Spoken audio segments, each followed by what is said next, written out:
Okay, guys, welcome back to part two. You're here with the Dragon Works, and this is that 2003 Dyna Lowrider. It came in non-runner, wouldn't start, and before that happened, it was running really bad. And like many of my customers, the poor fellow's spent a whole bunch of money at the dealer, and then spent a whole bunch of money at another shop, and the bike's running worse, not any better. And so I came in, I'd shot a quick intro video before this yesterday, and it actually didn't take me very long to get it up and running, figure out the problems, and I'll go over all that. I'll fire it up for you real quick. It has already been started earlier, and I'll go over a bunch of stuff and you'll understand that. But yeah, it didn't take me long to figure out why, and we'll talk about that. Let's see, it should start back up with no choke.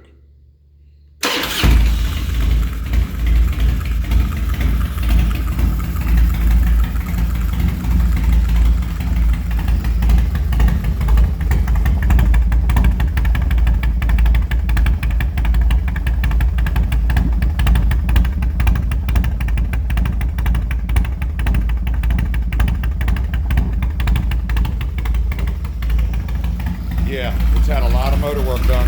We'll talk about that.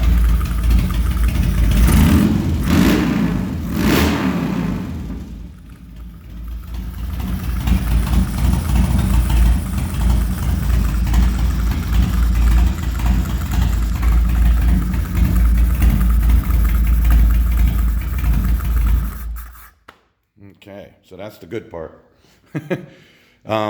So basically all I've done is just got it running, but there's a lot more to do, and I'll go over that. So like I mentioned, many of my customers, they go to the dealer and spend all this money and leave there unsatisfied, and other places or what have you. It just sounds like a never-ending story. And I just don't believe that's right. It's just, I don't know how people even accept that. I wouldn't leave without my money back or my bike right, but I understand you get frustrated and you just want to separate yourself. So anyway, so there's a lot to go here. What I found was two crazy things. Number one, after I did get it running, I'll see if I can do this where you can see it. This is the gas that I drained out of the carburetor, and if you look in the bottom, you can see that separation of that milky stuff that's in there. And that's just what I got out of the bowl of the carburetor. I don't know how well. There's a little bit of dirt, but not too much. But there's definitely something in there that doesn't quite look right. It's pretty nasty. So the very first thing I do when I get a bike and people tell me he's had a bunch of work done to it, and we'll go over that in a second, and then it's not running right. The owner mentioned he thought it was out of time or something like that, but that's not really possible unless the chain stretched or skipped or something in these, and the ECU basically controls the ignition timing. So anyway, little suspect of this having motor work. First thing I do is a compression check. So I pull the plugs out to do a compression check, and the plugs are all fouled up. So I'm thinking, well, that's why it's not starting and running like crap. So anyway, I did my compression check and found out the motor's great. It's in excellent health.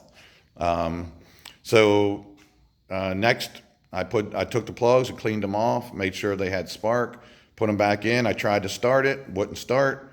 Come over here to the carburetor, take the air cleaner off like it is now, and I look down in there and I crank the throttle because this has a Mikuni on it now, and I'll go over that story too.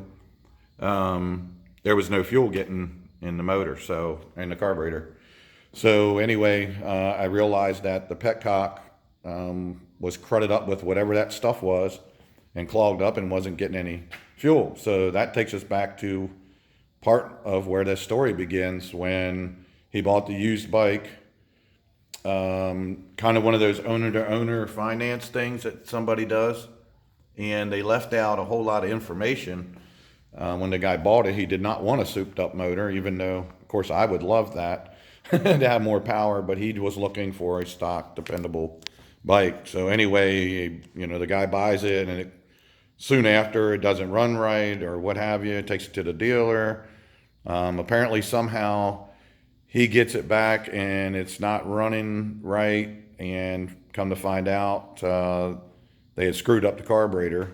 Now the carburetor that was on it was a stock CV, and although, you know, they hold up for a while, he's already had so much, not him, not this guy, but whoever did this motor had so much motor work that it really needed to be stepped up to a bigger high performance carburetor. So it never was going to run 100%, but in the process of it being somewhere, they damaged it and there was no return. And they apparently told the guy it ran great when it left and too bad. So then he went to another place and spent $1,000 and had this Mikuni put on. And I guess maybe when he left, it ran great or something. But shortly after, it started screwing up. And the whole time all this is going on, this crap is in this fuel tank and getting in the carburetor, you know, and then the new carburetor and what have you. Nobody ever flushed it out, cleaned it out, checked it, any of that kind of stuff. So that was one of the main things I found so far.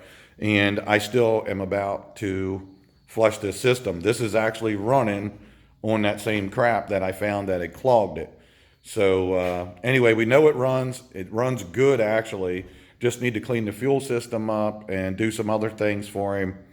And this motor, apparently, it's got a pretty big cam in it because they didn't take the shortcut and clip the push rods and put in adjustable. I mean, they actually took the heads off, apparently put new springs in it, did some head work, got some big cams in it or whatever. I mean, this thing definitely has some ass to it. It's no joke. It needed that carburetor. So the first thing I got to do, and I'll wrap this up here real quick, and then we'll talk about it more the next time. First thing I got to do is clean the fuel system out, take the carburetor off, clean it out really good, clean the petcock, drain the tanks, clean them out, get it running good. Then I got to run it and see if the thing needs to be jetted, which it probably does because they just took an out-of-box carburetor and slapped it on a motor that they really don't know what's in the motor.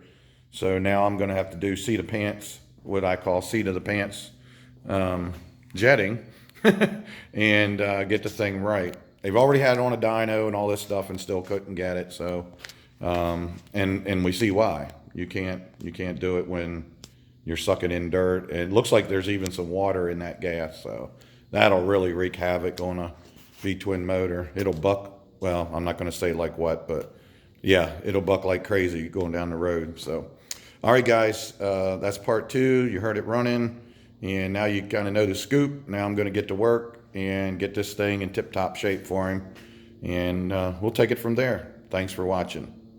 Peace out.